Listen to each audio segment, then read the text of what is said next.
তোমাকে যেদিন বলেছিলাম বিয়েটা করে ফেলো, সেদিন কথাটা বলেছিলাম শুধু তোমার ভালোর জন্য। কিন্তু তুমি এখন এতই ভালো আছো যে আমি সেটা মানতে পারছি না।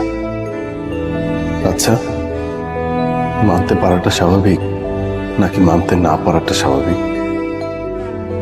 তুমি আর আমার নেই, আমি এটা মানতে পারছি না। নাকি আমাকে ছাড়াই তুমি ভালো আছো, সেটা মানতে পারছি না। আমি জানি না। তোমার বিয়ের আগের দিনও আমি ঠিক ছিলাম, কিন্তু কবুল বলার কিছুক্ষণ আগে this is the end of our story লিখে পাঠানো তোমার শেষ মেসেজ আমার সবকিছু এলোমেলো করে দিল। আমি হারিয়ে ফেললাম তোমাকে। মনে হলো দুই বেলা দুমুঠো ভাত খেয়ে এক রুমের এক ঘরে জীবন কাটিয়ে দেয়া এই কষ্টের কাছে কিছুই না।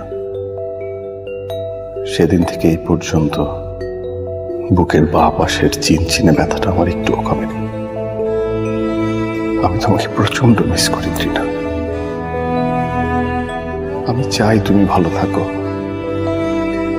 কিন্তু পরক্ষণে আমার মনে হয় না, আমাকে ছাড়া তুমি ভালো থাকতে পারবে না। তোমার উপর আমার এক আকাশ অভিমান। কেন যেন মনে হয় তুমি আমাকে ভুলে গেছো সেই সব দিনগুলোর কথা। তোমার কোনো কিছুতেই আমি নেই। তোমার কাছে এই চিঠি আমার কাগজে কলমে না, মনে মনে।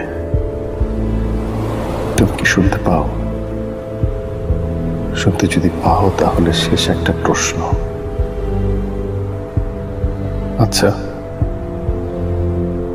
আমার কথা কি তোমার একটু মনে পড়ে না?